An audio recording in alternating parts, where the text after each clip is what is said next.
مکرم صلی اللہ علیہ وسلم کی جا بجا شانوں کا ذکر ملے گا، لیکن میں نے پچھلے جمعۃ المبارک پر عرض کی تھی کہ یہ آیا کریمہ سورۃ الاحزاب کی آیت کریمہ نمبر 56 یہ آقا صلی اللہ علیہ وسلم کی شان کی سب سے بڑی آیت کریمہ، مقام مصطفیٰ کی سب سے بڑی دلیل یہ آیت کریمہ ہے۔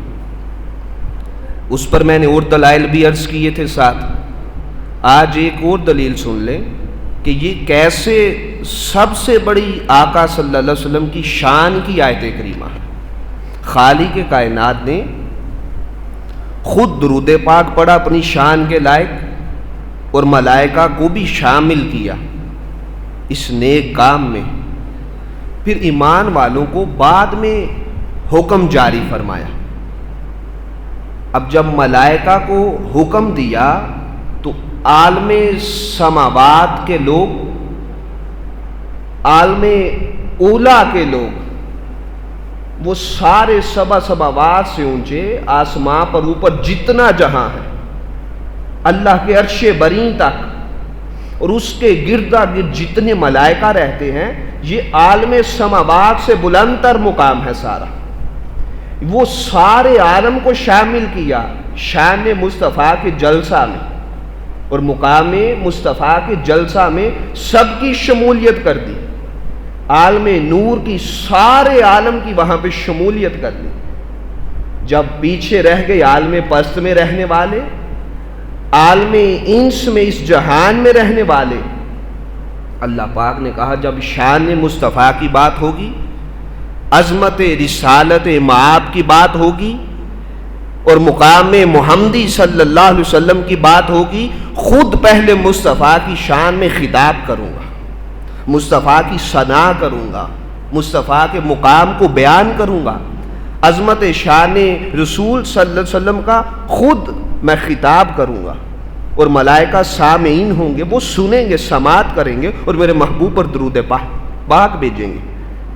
اب عالم پست میں رہنے والے، عالم انس میں رہنے والے، ہم لوگ ہیں سارے عالم دنیا میں رہنے والے، خالق کائنات نے کہا آؤ اس کار خیر میں تم بھی شامل ہو جاؤ، اور آؤ مل کر سارے مصطفیٰ کی ثنا بیان کرتے ہیں۔ جب عالم پست میں رہنے والوں کو شامل کیا تو کوئی مخلوق پیچھے بچ گئی؟ کوئی مخلوق پیچھے نہیں بچی۔ تو آقا صلی اللہ علیہ وسلم کی ثنا ساری مخلوق ملائکہ سمیت مل کر کرتی ہے، پھر اس کے بعد جب بات یہ ہے اللہ خود مصطفیٰ کی ثنا بیان کرتا ہے۔ تو گویا یہ آیت کریمہ میں اللہ پاک نے کہا آؤ ساری مخلوق مل کر میرے محبوب کی نعتیں پڑھا کرو صلی اللہ علیہ وسلم۔ تو یہ سند ہے آقا صلی اللہ علیہ وسلم کی شان اور مقام کی سب سے بڑی، قرآن میں یہ آیت سند ہے۔ اب دیکھیں دوستان مکرم، ہمارے ائمہ اسلاف انہوں نے اپنی کتب کے اندر، میں نے پچھلے جمعہ حوالہ جات دیے کتابوں کے، اپنی کتابوں کے اندر درود و سلام کے بیشتر فوائد ذکر کیے ہیں۔ ان میں سے چند فوائد آج کی نشست میں میں آپ کے سامنے رکھتا ہوں۔ دلائل الخیرات یہ کتاب ہے درود پاک پہ، اہل علم حضرات اس سے واقف ہے، بہت نایاب کتاب ہے، اور ان کے جو امام ہیں امام جزولی رحمۃ اللہ تعالی علیہ، یہ کوئی آج کے دور کے امام نہیں، 8ویں صدی ہجری کے یہ امام ہیں۔ کتنی؟ 8ویں صدی ہجری کے، تو پیچھے چلے جائیں کتنے 100 سال پیچھے کے امام ہیں۔ اب ان کی یہ جو کتاب ہے دلائل الخیرات، یہ ساری درود پاک کے اوپر لکھی ہوئی ہے، لیکن اس کا ذرا سبب، ریزن، اس کو لکھنے کا، تالیف کرنے کا وہ کیا تھا، وہ ریزن کیا بنا، وہ سنیں اور آپ کو معلوم ہوگا کہ ہمارے ائمہ کرام کیسے کیسے چیزیں مشاہدہ کر کے شان مصطفیٰ میں لکھتے رہے ہیں صلی اللہ علیہ وسلم۔ یہ امام جزولی رحمۃ اللہ تعالی علیہ، مراکش میں ان کا مزار ہے۔ یہ ایک دور دراز سفر پر نکلے تو ظہر کی نماز کا وقت قریب آیا۔ ہمارے ائمہ حدیث لینے کے لیے سفر کیا کرتے تھے، اور کئی ماہ صرف ایک حدیث لینے کے لیے سفر کرتے تھے۔ دین سے اتنا گہرا تعلق اور دین سے اتنی گہری دوستی کہ آقا صلی اللہ علیہ وسلم کی ایک حدیث کا علم ہو جاتا کہ فلاں امام کے پاس ہے تو فوراً رہتے سفر باندھ لیتے۔ اسی سفر کے پیش نظر آقا صلی اللہ علیہ وسلم کی حدیث لینے کے پیش نظر انہوں نے سفر باندھا۔ رستے میں ایک مقام پہ پہنچے، جب اس مقام پر پہنچے تو ظہر کے نماز کے بالکل قریب وقت تھا۔ آپ نے پانی کو تلاش کیا تو ایک کنواں ملا۔ اب کنویں میں پانی تھا لیکن پانی بہت نیچے تھا، اب نہ کوئی رسی پاس ہے نہ کوئی ڈول اس کنویں کے پاس ہے، جنگل بیابان میں کنواں ہے جہاں کوئی آتا جاتا نہیں۔ اب یہ پریشان ہے، اس پریشانی کی کیفیت میں ہے کہ وضو بھی کرنا ہے، نماز بھی ادا کرنی ہے، تو کوئی ایسی سبیل بنے۔ اب یہ پریشانی کے عالم میں وہاں کھڑے ہیں، دائیں بائیں گھوم رہے ہیں، سامنے ایک گھر تھا اسی کنویں کے جہاں چھوٹی سی ننھی سی بچی رہتی تھی۔ اس نے جانچ لیا کہ یہ جو امام ہے اللہ والا کوئی صوفی درویش آدمی ہے، یقیناً نماز کا وقت قریب ہے، اس نے نماز ادا کرنا ہوگی، تو کنویں کی منڈیر پر گھوم رہا ہے پانی کی تلاش میں۔ فوراً یہ بچی دوڑتی گھر سے باہر آئی، کہا بزرگ اللہ والے تم پریشان ہو، ابھی تمہارے پریشانی کا حل کیے دیتے ہیں۔ تو آپ بڑے حیران ہوئے کہ اس کو میری پریشانی کہاں سے معلوم ہو۔ اس بچی نے اپنا تھوک اس کنویں میں ڈالا تو یکسر پانی اوپر آنا شروع ہو گیا، پانی کنویں کی منڈیر تک آ گیا۔ اس اللہ والے نے وضو کیا، پہلے بچی کو نہیں پوچھا، یہ ادب ہے، پہلے وضو کیا، پھر اس کی کرامت کا اس سے پوچھنا تھا کہ اس کے اندر سبب کیا ہے۔ وضو کر کے باوضو ہو کر کہتے ہیں امام جزولی رحمۃ اللہ تعالی علیہ، اے بیٹی، اے ننھی شہزادی، بتا تو نے کیا پڑھ کے اس میں اپنا تھوک پھینکا ہے کہ پانی فوراً کنویں کی منڈیر پر چڑھ آیا ہے۔ اس نے کہا امام مجھے کوئی زیادہ ورد وظائف تو نہیں آتے، لیکن ہاں میری ماں نے گڑتی میں یہ شامل کیا تھا کہ جب بھی کسی پریشانی میں پھنس جاؤ، مشکل میں پھنس جاؤ، تو آقا صلی اللہ علیہ وسلم کی ذات پر ادب سے درود پاک پڑھ دینا، اللہ پاک اسی لمحے ہر پریشانی کا خاتمہ فرما دے گا۔ میں نے کچھ نہیں کیا، میں نے درود پاک پڑھا، آقا صلی اللہ علیہ وسلم کا ذکر خیر کیا، تو فوراً اس تیقن سے، یقین کامل سے، ایمان محکم کے ساتھ میں نے لعاب پھینکا کہ آقا کے درود پاک کے طفیل ابھی پانی کنویں کی منڈیر پر چڑھائے گا۔ آپ فرماتے ہیں جب میں نے اس بچی کا عشق رسول لڑکپن میں اس مقام پہ دیکھا تو میں نے کہا امام جزولی تو نے اپنا وقت کہاں ضائع کر دیا، کہاں منطق و فلسفہ کی گہرائیوں میں وقت ضائع کر دیا۔ اس بچی نے عشق کے تار ایسے چھیڑے میرے، آپ فرماتے ہیں میں نے قدموں پہ نیت کی، جیتے جی مصطفیٰ کی شان میں ایک کتاب لکھوں گا اور درود مصطفیٰ پہ سب سے ضخیم کتاب لکھ کے ہی اس دنیا سے جاؤں گا۔ تو اس کتاب کو لکھنے کا سبب یہ بچی بنی، درود پاک کی برکت دیکھ کے، آنکھوں دیکھا مشاہدہ، اس کو کوئی نہیں جھٹلا سکتا۔ اور صوفیاء ہمیشہ دیکھ کر بولتے ہیں یا دیکھ کر لکھتے ہیں، اللہ والے ان پر پردے اٹھا دیے جاتے ہیں، وہ مشاہدات کرتے ہیں، ان کی بات کوئی کچی نہیں ہوتی۔ جائے کہ آج کے بڑے بڑے عقل مند اور دانشور لوگوں کی سمجھ میں نہ آئے، لیکن ان کے تار بڑے گہرے ہوتے ہیں۔ پھر آپ نے نیت کی، نیت کر کے وہاں سے اٹھے اور ایک گوشے میں بیٹھ کے کتنے سال بیٹھ کے باوضو ادب کے ساتھ مصطفیٰ کی شان میں درود پاک لکھا کرتے۔ جب وہ کتاب مکمل ہوئی تو اس کا نام بھی دلائل الخیرات رکھ دیا اور دلائل جمع کیے کہ درود پاک سے کیسی کیسی خیر اکٹھی ہوتی ہے۔ درود پاک ہے ہی سراسر خیر کا نام، ہر قسم کے شر سے درود پاک دور کرتا ہے، گھروں میں خیر آتی ہے، اولاد میں خیر آتی ہے، بیوی بچوں میں امن سلوک آشتی سے پیدا ہوتا ہے، ماں باپ کی قبروں کو ٹھنڈک درود پاک کے طفیل پہنچائی جاتی ہے. تو آپ نے کتاب لکھی، پھر شرق تا غرب اس کتاب کے چرچے ہوئے، اس کو دوام مل گیا. اب اس سے بھی عجب بات کہ مصطفیٰ کی شان میں لکھنا، مقام میں لکھنا، درود و سلام کی کتاب لکھنا، اس کا صلہ کہاں کہاں ملتا ہے. اب یہ صلہ یہاں تک محدود نہیں ہوا. جب امام جزولی رحمۃ اللہ تعالی علیہ کا وصال ہوا تو امام جزولی رحمۃ اللہ تعالی علیہ کو ابھی قبر میں اتارنے ہی لگے لوگ. وقت کے بڑے بڑے صوفیاء شامل تھے اس جنازے میں.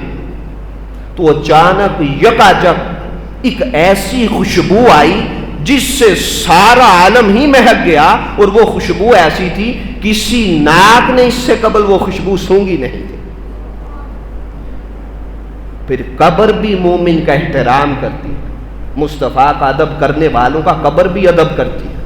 مصطفیٰ کی نعت گوئی کرنے والے اللہ کی رضا کی خاطر، صرف مال بٹورنے والے نعت خان نہیں جو پہلے ہی سارا کچھ طے کر کے آئے، جو اللہ اور اس کے رسول کی رضا کی خاطر ایسے امام تھے. یہ بھی تو نعتیں ہی لکھتے تھے. درود پاک کیا ہے؟ آقا کی نعت گوئی کرنا. ایسے نعت گو کا قبر بھی احترام کرتی ہے. پھر امام جزولی رحمۃ اللہ تعالی علیہ کو جب قبر میں اتارا گیا، کئی ماہ تک اس قبر سے خوشبو نہیں جاتی تھی. یہ کس کے طفیل تھا؟ کثرت سے درود پاک پڑھنے کے طفیل تھا. پھر قبروں سے مہک آتی ہے، پھر انسان کی زندگی ہریالی والی ہو جاتی ہے. زندگی میں آقا صلی اللہ علیہ وسلم کی سیرت کی مہک آنا شروع ہو جاتی ہے. وہ ایک شاعر نے کیا شعر لکھا ہے؟ جدو پڑھا درود میں ساما چوں سرکار دی خوشبو آندی. پھر ایسا انسان بن جاتا ہے، وہ ادب سے بیٹھ کے ایک دفعہ درود پاک پڑھتا ہے، مدینہ پاک سے ایسا فیض کا دروازہ کھلتا ہے کہ اس کے ظاہر و باطن میں مصطفیٰ کریم صلی اللہ علیہ وسلم کی خوشبو آنا شروع ہو جاتی ہے. لیکن یہ کب ممکن ہوتا ہے؟ جیسے امام جزولی کا عقیدہ ہو، یقین امام جزولی جیسا ہو، عشق امام جزولی جیسا ہو، ادب بارگاہ مصطفیٰ کا امام جزولی رحمت اللہ علیہ جیسا ہو. اس سے پیچھے پیچھے پھر یہ مقام نصیب نہیں ہوتا. اب جتنا آپ درود پاک پڑھتے جائیں، جتنا آقا کا ادب کرتے جائیں، اتنا آپ کے حوال بھی درست ہوں گے، اتنی آپ کی اولاد کے اندر بھی خیر داخل ہوگی. اب اس سے آگے چلیں. امام جزولی رحمت اللہ تعالی علیہ، ان کی پھر قبر کو بعد ازاں تبدیل کرنے کا وقت آیا کئی سال کے بعد.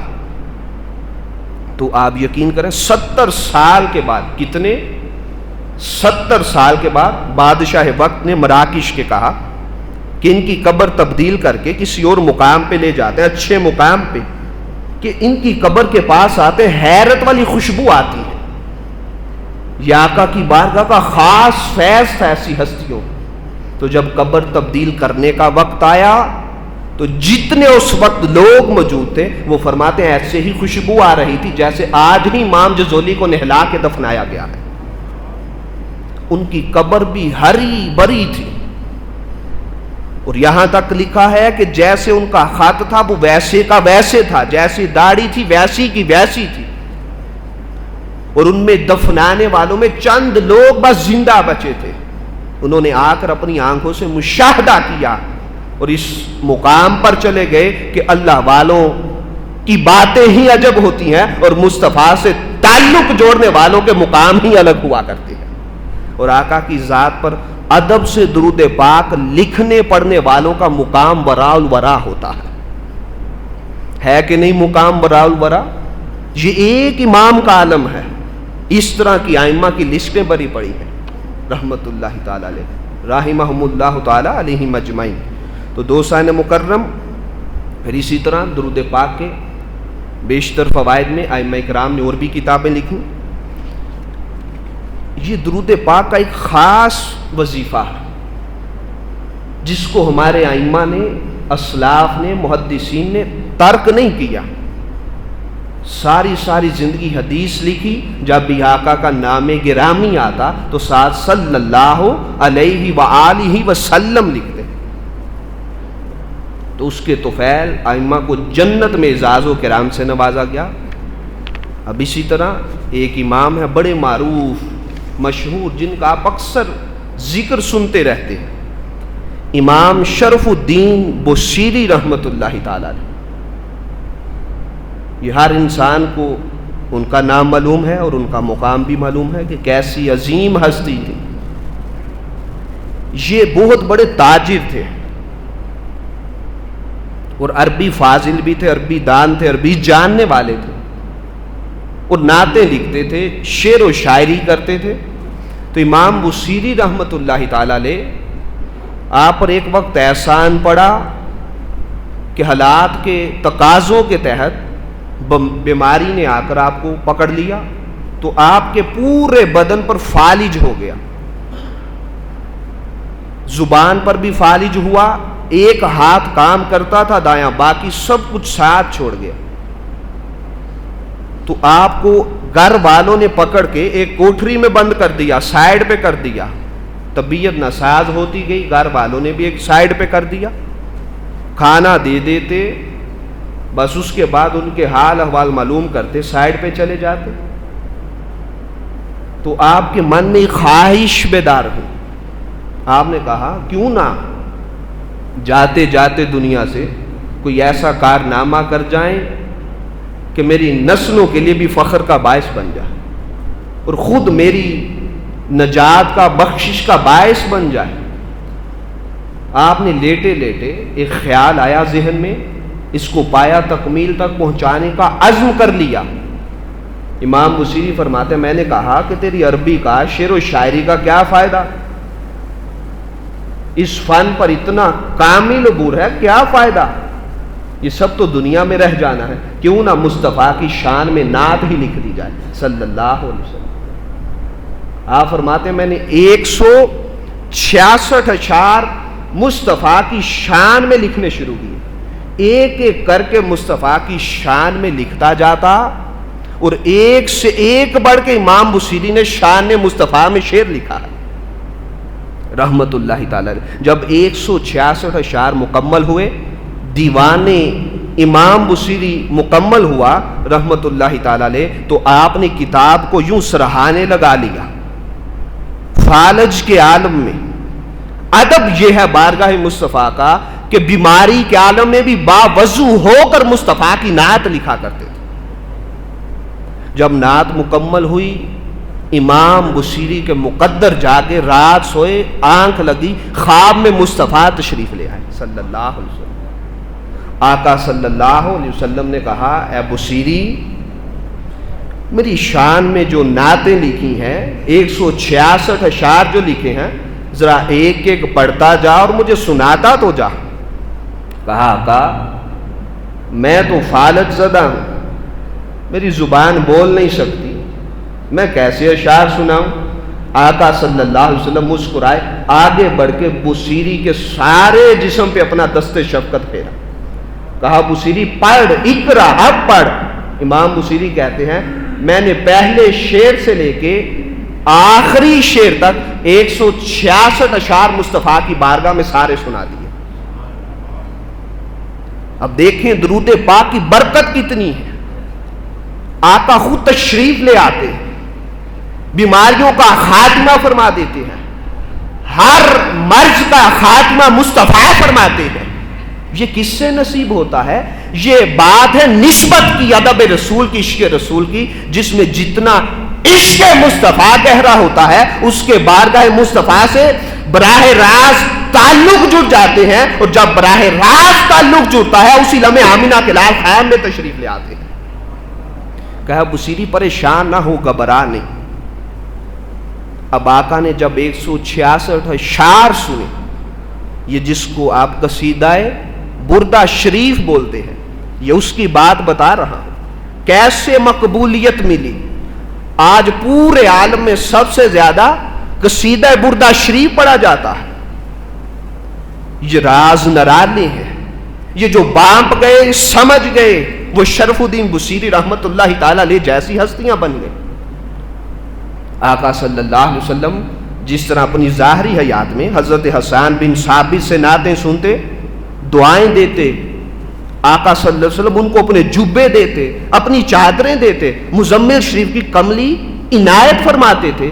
آقا صلی اللہ علیہ وسلم نے فرمایا بھلے ہم دنیا سے چلے گئے، ظاہری تعلق بظاہری طور پہ نہیں رہا، لیکن آج باطن سے جیسے صحابہ کو ظاہر میں فیض ملتا تھا، آج باطنی طور پہ امت میں فیض جاری کیے ہوئے ہیں.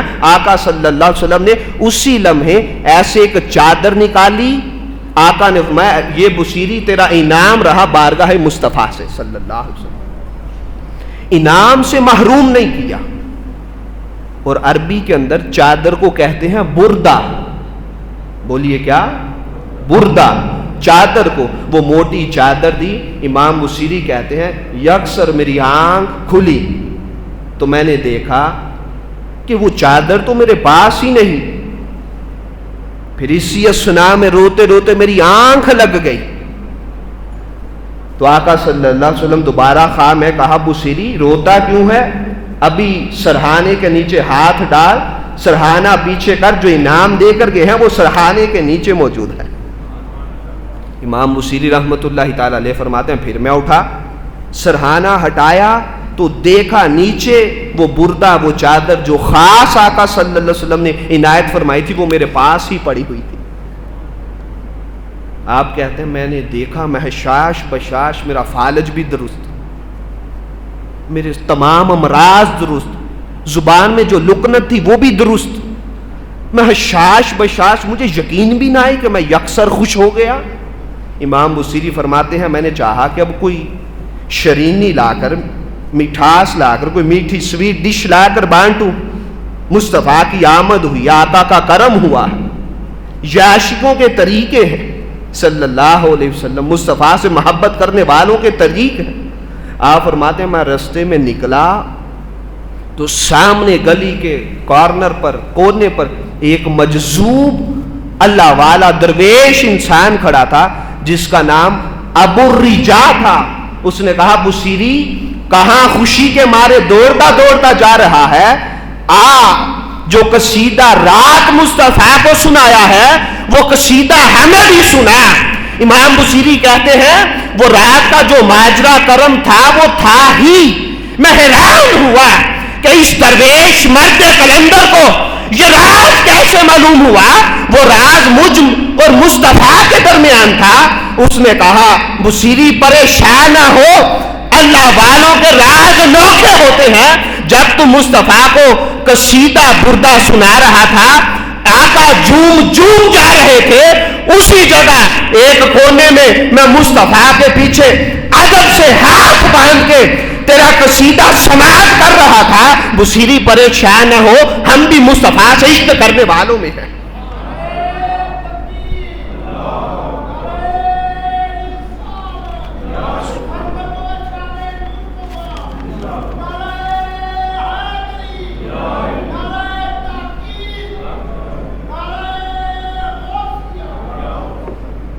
کہا بصیری پریشان نہ ہو، تو تنہا اس کائنات میں مصطفیٰ کا عاشق نہیں، مصطفیٰ کے عاشقوں کی لسٹیں بڑی پڑی ہیں. قیامت کی صبح تک صدیق اکبر باوفا یار غار سے لے کے، عمر فاروق جیسی ہستیوں سے لے کے، مولا کائنات جیسی عظیم ہستیوں سے لے کے، بلال کے عشق کی ہستیوں سے لے کے، اور ویس کے ہجر جیسی ہستیوں سے لے کے قیامت کی صبح تک مصطفیٰ کے عاشق ختم نہیں ہو سکتے. قیامت آ سکتی ہے، مصطفیٰ کے عاشق ختم نہیں ہو سکتے. بصیری پریشان نہ ہو، ہم بھی مصطفیٰ کے عاشقوں میں اپنا نام لکھوائے بیٹھے. تو وہ قصیدہ ہمیں بھی سنا، مصطفیٰ کی شان میں لکھی ہوئی نعت ہمیں بھی سنا. تو جو موضوع ہمارا چل رہا ہے درود و سلام کے فوائد و برکات، فائدہ ہوا کہ نہیں؟ جسم کا سارا مرض آقا صلی اللہ علیہ وسلم کے ایک لمحے کے کرم نے سارے امراض کو درست فرما دیا. پیغام کیا ہے؟ اس واقعہ سے، اس حکایت سے آؤ لوگوں کثرت سے مصطفیٰ پر درود پاک پڑھنے والے بن. ان نائمہ پر کرم ہوا، کیا ہم حضور کے امتی نہیں، نکمے ہی سے ہی. لیکن یہ درود پاک ایک ایسا وظیفہ ہے یہ نکموں کو بھی مصطفیٰ کا عاشق بنا دیتا ہے، یہ ہم جیسے نکاروں کو مصطفیٰ کے قریب کر دیتا ہے، حضور کی کچہری والا بناتا ہے۔ حضور کی خاص نگاہ ان لوگوں پر ہوتی ہے جو کثرت سے مصطفیٰ پر درود و سلام پڑھتے ہیں۔ تو کیا خیال ہے ہم عزم مصمم کریں، پختہ ارادہ کریں، ہمارے روح کی غذا یہ ہے، ہماری ایمان کی غذا یہ ہے، ہمارے عقیدے کی غذا یہ ہے۔ وہ فاقہ کش، اقبال نے کہا تھا وہ فاقہ کش کہ موت سے ڈرتا نہیں ذرا، روح محمد اس کے بدن سے نکال دو۔ یہ درود و سلام ہماری روح ہے، یہ روح سے نہیں نکلنی چاہیے، اگر یہ نکل گئی تو انسان کی تو جیتے جی روح مردہ ہو جاتی ہے۔ تو حضور سے نسبت قائم ہونی چاہیے، تعلق پختہ ہونا چاہیے۔ تو وہ تعلق پختہ کرنے کا پہلا وظیفہ آقا کی بارگاہ میں کثرت سے درود پاک پڑھنا ہے۔ اب اس سے آگے چلیے، یہ کوئی عام وظیفہ نہیں۔ اب جو بات سنانے لگا ہوں، یہ جتنی باتیں سنا رہا ہوں، علامہ قسطلانی رحمت اللہ تعالی علیہ بہت بڑے محدث گزرے ہیں، اور بخاری کی ٹاپ 10 شروحات میں سے ان کی شرح کا نام بھی آتا ہے، ارشاد الساری۔ یہ کوئی عام لوکل درجے کے لوگ نہیں کہ جن کی میں بات آپ کو سنا رہا، ان کی کتاب ہے علامہ قسطلانی کی۔ یہ جتنی باتیں ابھی سنائی، اس کے بعد جو یہ ابھی آگے سنانے لگا ہوں، علامہ قسطلانی مسالک الحنفاء آپ کی کتاب ہے، صفحہ اس کا 165 اور 166 کے اندر یہ بات درج ہے۔ امام حسن بصری رحمت اللہ تعالی علیہ رضی اللہ تعالی عنہ مشہور تابعی ہیں، صحابہ اکرام سے ان کی ملاقات بھی ہے رضوان اللہ علیہم اجمعین۔ اب ان کا درجہ دیکھیں، تابعی ہے، کوئی عام ہستی نہیں۔ آپ فرماتے ہیں بصرہ کی ایک عورت میرے پاس آئی، اس نے کہا امام میری بیٹی وصال فرما چکی ہے، میں دیکھنا چاہتی ہوں اس وقت وہ کس مقام پر فائز ہے۔ آپ نے کہا اس کو راز رہنے دے، اچھی بات ہے، یہ راز رہے، راز کی بات راز میں رہے تو اچھی لگتی۔ وہ بزید ہوئی ماں تھی، تو آپ نے کہا اچھا گھر جاؤ، جا کر 4 رکعت نفل ادا کر لینا، اور ہر رکعت میں الہاکم التکاثر یہ والی سورت پڑھ لینا۔ عشاء کے بعد 4 رکعت پڑھنا، ہر رکعت میں الہاکم التکاثر پڑھنا، اس کے بعد ادب سے بارگاہ مصطفیٰ میں درود و سلام عرض کرنا۔ یہ عورت گھر واپس آئی، اس نے ایسے ہی کیا، اچانک آنکھ لگی، دیکھتی ہے کہ اس کی بیٹی اس کے سامنے آتی ہے، جہنم کے سب سے نچلے گڑھوں میں اس کو عذاب ہو رہا ہے، استغفر اللہ العظیم۔ آپ نے پہلے ہی کہا تھا اس کو راز رہنے دے،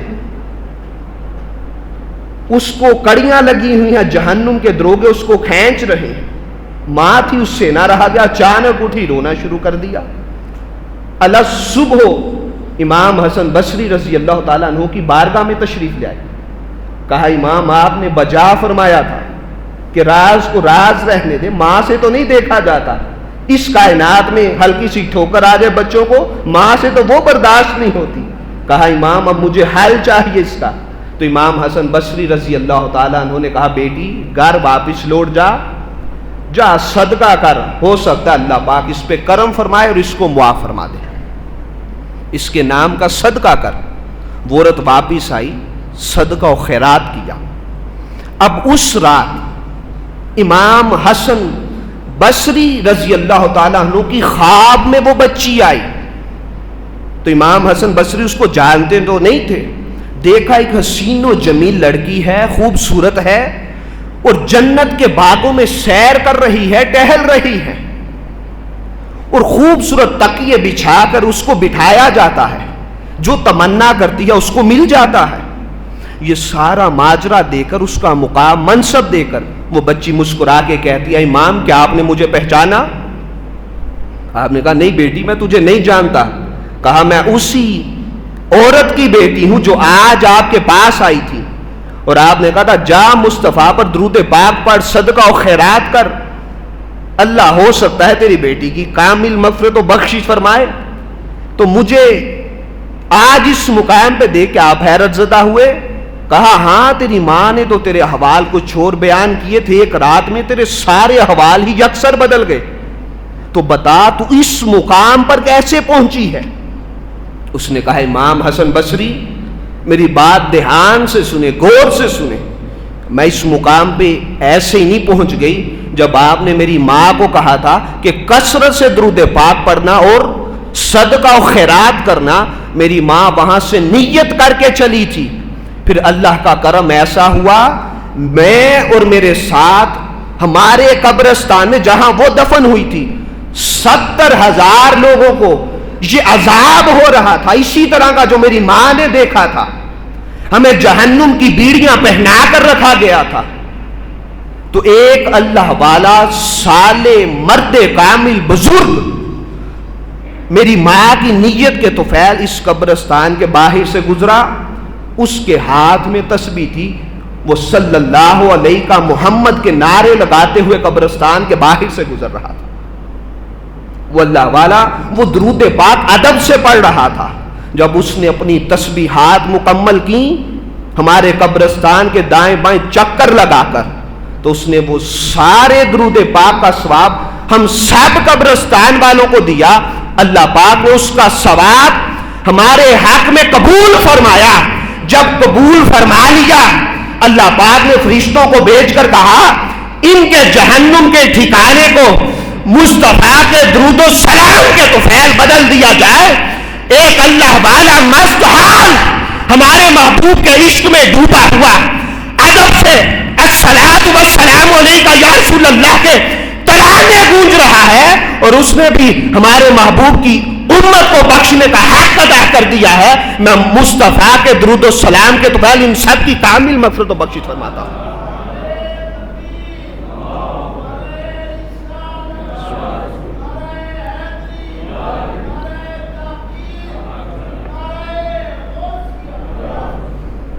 تو 70,000 لوگ اسی عذاب میں مبتلا تھے.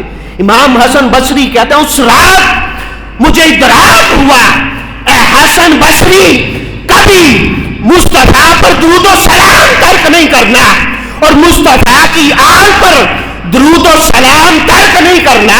اس جہان میں بھی وارے نیارے ہوتے ہیں اور آخرت میں بھی اللہ پاک وارے نیارے کر کے رکھ دیتا ہے. تو 70,000 لوگوں کو وہ بچی کہتی ہے یہ جو ایک آپ مجھے تک رہے ہیں نا اس مقام پہ جنت میں باغوں میں ٹہل رہی ہوں، سیر کر رہی ہوں، وہ 70 کے 70,000 لوگ میرے ساتھ یہاں پہ موجود ہیں. ذاتی عمل نے غیر کے عمل نے نفع دیا. بیان امام حسن بصری تابعی کر رہے ہیں اور شارح بخاری علامہ قسطلانی کی کتاب سے اس کو بیان کر رہا ہوں. تو سند ساتھ اس لیے دی، یہ جو اس سال ثواب کی بھی ایک رولا پڑا رہتا ہے کہ پہنچتا ہے کہ نہیں پہنچتا. یہاں تو پہنچا ہے، ائمہ نے لکھا ہے 70,000 کی مغفرت و بخشش ان لوگوں کی ہوئی ہے جو جہنم کے مستحق ہو چکے تھے. یہ سال ثواب کی شرعی حیثیت بھی ہے. تو مصطفیٰ پر درود و سلام کی اتنی برکات ہیں، اتنے فضائل ہیں، اتنی کرامات ہیں. انشاءاللہ یہ موضوع تسلسل سے آگے جاری و ساری رہے گا. آخری بات آج کی نشست کی سنا کے پھر انشاءاللہ موضوع کو کلوز کرتے ہیں. موسیٰ علیہ السلام کا ایک امتی تھا جو بظاہری طور پہ بڑا گنہگار، ہر قسم کا عیب اس میں موجود تھا. اب اس واقعہ سے ہم نے یہ نہیں سبق لے لینا کہ ہم نے بھی عیب رکھنے ہیں. یہ اصلاحی واقعات، حکایات ہوتی ہیں جو ائمہ نقل کرتے ہیں. تو وہ ہر قسم کے بظاہری عیب میں مبتلا تھا. جب وصال ہوا تو موسیٰ علیہ السلام کی قوم نے اٹھا کر اس کو کوڑا کرکٹ پہ، روڑی پہ پھینک دیا. اللہ پاک نے الطاف و کرم کی آواز موسیٰ علیہ السلام کو دی. کہا ہے میرے کلیم، اللہ پاک نے وحی بھیج کر کہا، خفیہ وحی بھیجی، جا فلاں فلاں بستی میں فلاں مقام پر ہمارا محبوب وصال فرما گیا.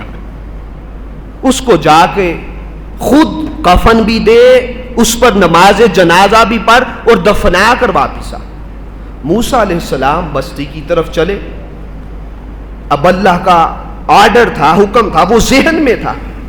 جب بستی والوں سے اس کی علامات بیان کی کہ اس رنگ کا، اس قد و کاٹ کا کوئی بندہ یہاں پہ وصال فرما گیا، موسیٰ علیہ السلام جس سے سوال کرتے وہ ندامت سے پانی پانی ہو جاتا، کیونکہ وہ حرکت تو کر چکے تھے، اٹھا کے اس کو کرکٹ پہ پھینک چکے تھے، کوڑا کرکٹ پہ، کیونکہ ان کے ہاں اس کی ویلیو کوئی نہیں تھی، ہر کوئی بندہ ستایا ہوا تھا اس کا۔ تو موسیٰ علیہ السلام کو ایک شخص نے بتایا، ہاں جو آپ بتا رہے ہیں علامات، وہ شخص فلاں جگہ پہ یہاں پہ پڑا ہوا ہے۔ اور موسیٰ علیہ السلام کی قوم نے سارا ماجرا بتا دیا، اس میں یہ عیب تھا، لیکن اللہ کا حکم پہلے تھا، وہ بڑا تھا۔ اب پیچ و تاب میں تھے موسیٰ علیہ السلام کہ یہ کیا ماجرا ہے، اللہ نے کہا ہے میرا محبوب ہے، قوم اس کے عمل مجھے یہ بتا رہی ہے۔ برکیف موسیٰ علیہ السلام نے حکم خداوندی کی تعمیل کرتے ہوئے اس کا جنازہ پڑھ کر، کفنا کر، دفنا کر اللہ کے حضور واپس پہنچے۔ کہا باری تعالیٰ یہ ماجرا تو بتا مجھے۔ وہاں گیا، لوگوں نے کہا اس میں تو بڑے عیب تھے، تو نے کہا میرا محبوب ہے۔ اللہ پاک نے کہا موسیٰ ہم نے تو اس کو بخش بھی دیا ہے، بھلے وہ زانی تھا، پاپی تھا، بدکار تھا، میں نے سارے عیب معاف کر دیے ہیں۔ موسیٰ علیہ السلام سے رہا نہ گیا، کہا باری تعالیٰ بتا یہ معافی نامہ کس وجہ سے؟ کہا موسیٰ غور سے سن، تیرے پہ ایک کتاب تورات نازل کی ہے، اس کے پلے کوئی اور عمل تو تھا نہیں، اس نے زندگی میں ایک مرتبہ تورات کا پہلا صفحہ کھولا تھا، اس میں تیرا نام، تیرے محبوب نبی کا نام اور میرے آخری الزمان نبی محمد مصطفیٰ کا نام سابقہ کتب میں درج ہے۔ موسیٰ اس کے پہلے صفحے پر محمد مصطفیٰ کا نام درج تھا، اس نے وہ پڑھ کر چوما اور ادب سے آنکھوں کو لگایا اور صلی اللہ علیہ یا رسول اللہ پڑھا۔ یہ تیرا امتی مصطفیٰ کا نام پڑھ کر مصطفیٰ کا ادب اس نے زندگی میں ایک دفعہ کیا تھا، مجھ رب کو یہ ادا اتنی پسند آئی، میں نے اس کے سارے پاپ وہ ایک طرف کر دیے اور مصطفیٰ کا ادب اور درود و سلام کا عمل ایک طرف کر دیا۔ میں نے کہا مصطفیٰ کا ادب کرے اور میں اس کو ایسے مرنے دوں، یہ میری غیرت کو گوارا نہیں۔ موسیٰ میں نے مصطفیٰ کے درود و سلام کے تو فعل اس کی کامل مغفرت و بخشش فرما دی۔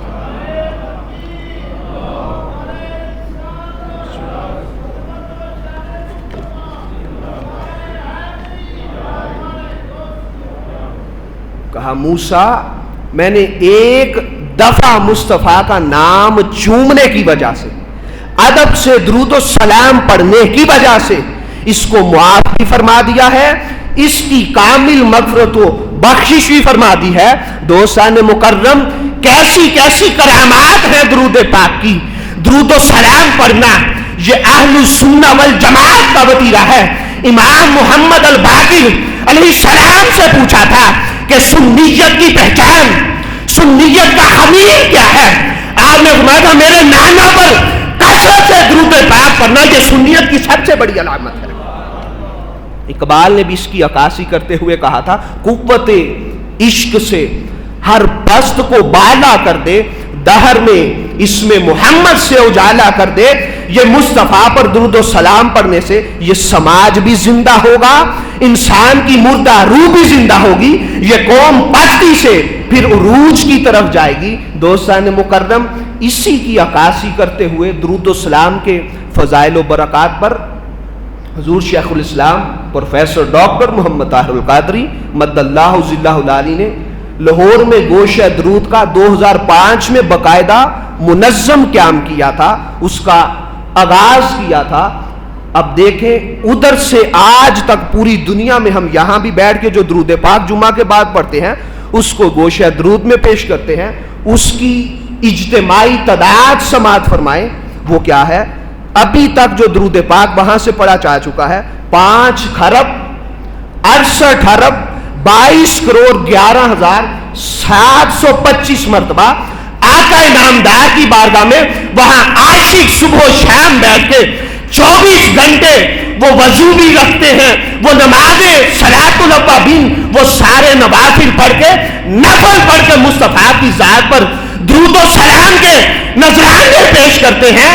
یہ اس دور کے اندر سب سے بڑا کارنامہ ہے جو روئے زمین پر منہاج القرآن کے سر اور نام آیا ہے۔ تو آئیں، ہم نے پچھلے سال یکم محرم الحرام میں یہاں پر واٹس ایپ کا گروپ بنایا تھا، آپ لوگوں کے علم میں ہے، میں نے اکثر و بیشتر اعلان کیا، ابھی اس کو ایک پورا سال نہیں ہوا، 10 ماہ کے اندر 1 کروڑ مرتبہ اس گروپ میں ہم درود پاک پڑھ چکے ہیں۔ آئیں آپ دوست احباب بھی مجھے نام لکھوا دیں، جمعہ کے بعد واٹس ایپ گروپ کا حصہ بنے، اور آقا صلی اللہ علیہ وسلم پر گھر بیٹھ کے آپ درود پاک وہاں پہ اس میں کاؤنٹ کرتے جائیں، اس گروپ کے اندر آپ بھی اس اجتماعی برکات میں محروم نہ رہ سکیں۔ انشاءاللہ یہیں سے یہ موضوع آگے چلے گا کہ محمد سے وفات ہونے تو ہم تیرے ہیں، یہ جہاں چیز ہے کیا لوح و قلم تیرے ہیں، وما علینا الا البلاغ المبین۔